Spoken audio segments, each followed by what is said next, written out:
नमस्कार मित्रांनो, emitted technique चॅनलमध्ये आपलं स्वागत आहे। विश्वकर्मा योजनेअंतर्गत जे काय फेस शिलाई मशीन बद्दलचा आपण पहिला व्हिडिओ बनवला होता, त्या व्हिडिओमध्ये आपण अर्ज कसा करायचा, कोठे करायचा किंवा कसा लाभ दिला जातो याबद्दलची सविस्तर माहिती घेतली होती। परंतु बऱ्याचशा महिलांच्या त्यानंतरही कमेंट आल्या, मेसेज आले की त्यांच्या मनात शंका आहे की सर ह्या ट्रेनिंग कशा होणार आहेत, कोठे होणार आहेत, किती दिवसाचं ट्रेनिंग असणार, हा लाभ कधी मिळणार, आता हा फॉर्म अप्रूव्हल कसा होणार किंवा याचं स्टेटस कसं पाहायचं याबद्दल आपण मागच्या व्हिडिओमध्ये चर्चा केलेली आहे। कोणत्या ठिकाणी बऱ्याचशा जणांचा आणखी एक प्रॉब्लेम होता की फॉर्म कोठे अप्रूव्हल करायचा। तर पहिल्या स्टेजला जी काय पहिली पायरी असेल ती पहिली पायरी तुमची असते ग्रामपंचायत किंवा नगर परिषद, ज्या हद्दीत तुम्ही आहात। जर तुम्ही ग्रामपंचायत हद्दीत असाल तर त्या ग्रामपंचायतमध्ये आपला अर्ज अप्रूव्हल केला जातो।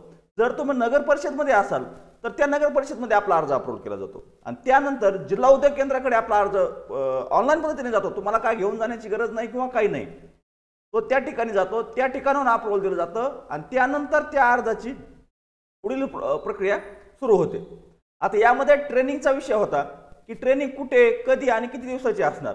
बऱ्याचशा महिलांच्या मनात आणखी हा एक प्रश्न आहे, आम्हाला ऑलरेडी काम येतंय तर आम्हाला ट्रेनिंगची काय गरज आहे। बरोबर आहे, तुम्हाला काम येतंय, तुम्हाला ट्रेनिंगची गरज नाही हेही सर्वांना मान्य आहे। परंतु शासनाचं जे काय नियमावली आहे, जे नियम आहेत त्या नियमाचं तुम्हाला पालन करावं लागेल, तरच तुम्हाला या योजनेचा लाभ मिळू शकतो। जरी आता तुम्ही पालन नसेल कराल तर तुम्ही पालन नाही केलं तर तुम्हाला कसा लाभ मिळणार आहे हे लक्षात असू द्या। त्यामुळे तुम्हाला ट्रेनिंग करणं, जर ट्रेनिंग नाही केली तर तुम्हाला या ठिकाणी लाभ मिळणार नाही हे लक्षात असू द्या। त्यानंतर ट्रेनिंग कुठे असणार हा बऱ्याच जणांचा प्रश्न होता की ट्रेनिंग कुठे होणार। आता बहुतांश ठिकाणी ज्या ट्रेनिंग आयोजित केल्या जातात त्या ट्रेनिंग तुमच्या जवळच्या, तुमच्या तालुका लेवलला म्हणजे ब्लॉक लेवलला त्या ठिकाणी जे तुमचं ITI कॉलेज अवेलेबल असेल त्या ठिकाणी ट्रेनिंग असाइन केले जातात। आता ITI कॉलेजलाच का हा बऱ्याच जणांचा आणखी प्रश्न होता की ITIला का, दुसऱ्या जागेवर का नाही। तर ITIला तुम्हाला त्या ठिकाणी जे काय प्रात्यक्षिक दाखवायचं असतं त्या वस्तू अवेलेबल असतात। या कॉलेजमध्ये वेगवेगळ्या ग्रेडसाठी, वेगवेगळ्या ट्रेडसाठी जे काही ॲडमिशन झालेले असतात, जे विद्यार्थ्यांसाठी सर्व साहित्य त्या ठिकाणी उपलब्ध असतं। त्यामुळे शासनानं नवीन साहित्य घेऊन नवीन साहित्याच्या आधारे तुम्हाला प्रशिक्षण देण्यापेक्षा आहे ह्या साहित्यावर तुम्हाला प्रशिक्षण देण्याचं काम त्या ठिकाणी केलं जातं। त्यामुळं ITI कॉलेजच्या ठिकाणी तुमची ट्रेनिंग असाइन होते। ट्रेनिंग कोठे घ्यायची हे आपल्या हातात आहे का, तर नाही। ट्रेनिंग कोठे घ्यायची किंवा ट्रेनिंग कधी घ्यायची हे अर्जदाराच्या हातात नाही। हे जी शासनाची जी योजनेमार्फत जी राबवली जाणारी जे काय कर्मचारी मंडळी आहेत यांच्याकडूनच तुम्हाला त्या ठिकाणी ट्रेनिंग असाइन केली जाते।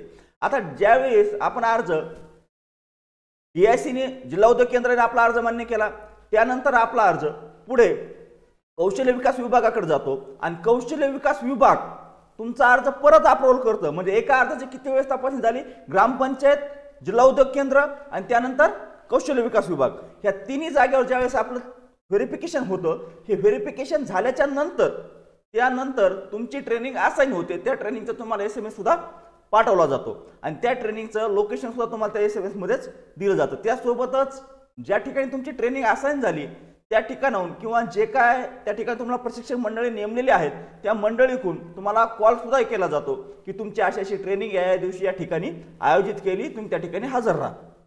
आता ट्रेनिंगला हजर राहा तरच तुम्हाला या गोष्टीचा लाभ मिळणार हे लक्षात असू द्या।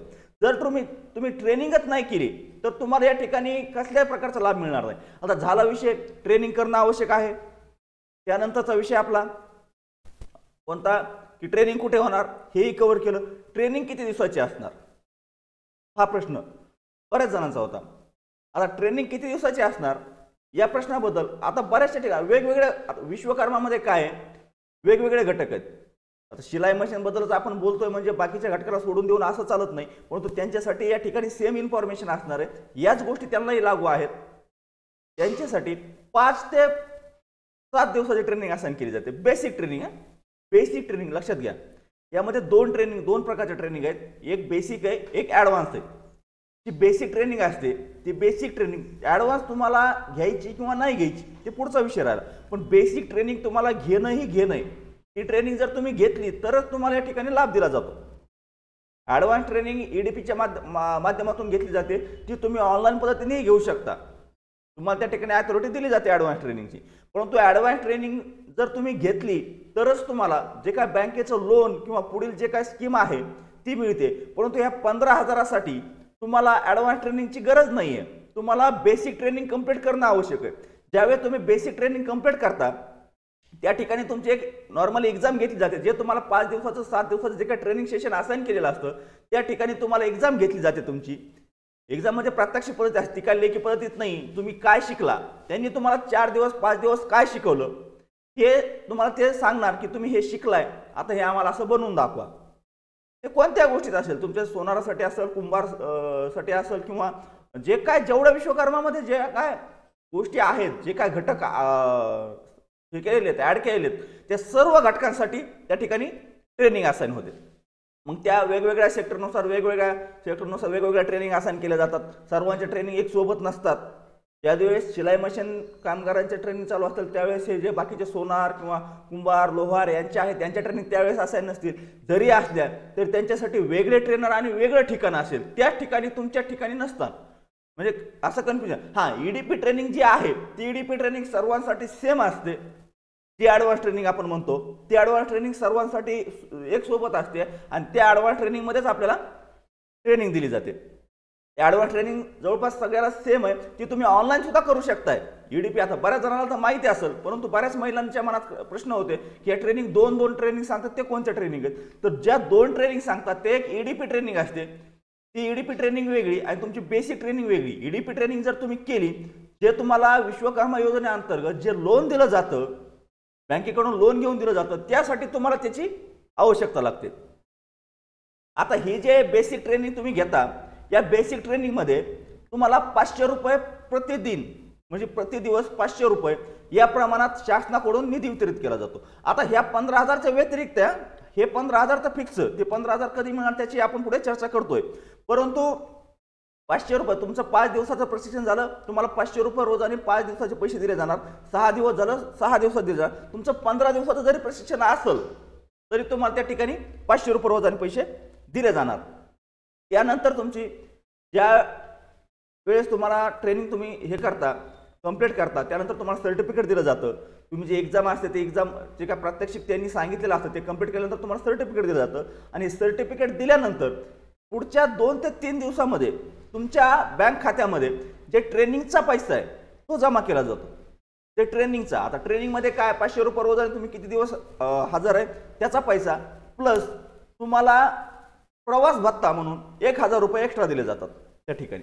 जर तुम्ही 4 दिवस ट्रेनिंग केली तर त्या ट्रेनिंगचे तुम्हाला 2,000 रुपये प्लस प्रवास भत्ता म्हणून तुम्हाला 1,000 रुपये असे मिळून तुम्हाला 3,000 रुपये त्या ठिकाणी वितरित केले जातात. आता अर्जाचं स्टेटस कसं बघायचं ह्याही बऱ्याच जणांच्या मनातील प्रश्न होता. त्याबद्दलचा व्हिडिओ आपण दुसऱ्या व्हिडिओमध्ये कव्हर करण्याचा प्रयत्न करू. या व्हिडिओमध्ये फक्त आपण ट्रेनिंगबद्दल बोलतोय. ज्या बऱ्याचशा महिलांनी अर्ज केलेत परंतु त्यांचे स्टेटस कसे पाहायचे, कुठं पेंडिंग आहे अर्ज आपला, हे कसं पाहायचं, याबद्दलचा व्हिडिओ आपण दुसऱ्या व्हिडिओमध्ये त्याबद्दलची चर्चा करूयात. त्यामुळे चॅनलला सबस्क्राईब करून ठेवा जेणेकरून येणारे नवीन व्हिडिओ सुद्धा आपल्याला तात्काळ मिळत राहतील. आता ट्रेनिंगचा झाला विषय, पेमेंटचा झाला विषय. याच्या व्यतिरिक्त जरी आपल्या मनात काही शंका असतील परत विचारा. आणखी व्हिडिओच्या माध्यमातून मी आपल्याला माहिती देण्याचा प्रयत्न करतो. जरी आपल्याला वैयक्तिक काही प्रश्न असतील व्हॉट्सअपच्या माध्यमातून, टेलिग्राम चॅनलच्या माध्यमातून कसेही विचारा किंवा कमेंटच्या माध्यमातून आमच्याकडून आपल्याला नक्कीच उत्तर देण्याचा प्रयत्न केला जाईल. तर चला, धन्यवाद. जर व्हिडिओ आवडला असेल तर व्हिडिओला लाईक करायला विसरू नका. चॅनलवर जर पहिल्यांदा आला असाल तर चॅनलला सबस्क्राईब करून ठेवा जेणेकरून येणाऱ्या शासकीय योजनेचं प्रत्येक अपडेट जे आपल्या मनातील शंका निर्माण करतं याचं निराकरण करण्यासाठी आमच्याकडून आपल्यासाठी व्हिडिओ बनवण्यात येतात. त्याबद्दल ची माहिती आपल्याला दिली जाते. त्यामुळे चॅनलला सबस्क्राईब करून ठेवा. तर चला, धन्यवाद. आजच्या व्हिडिओमध्ये एवढीच माहिती. भेटूया नेक्स्ट व्हिडिओमध्ये नेक्स्ट पॉईंट सोबत.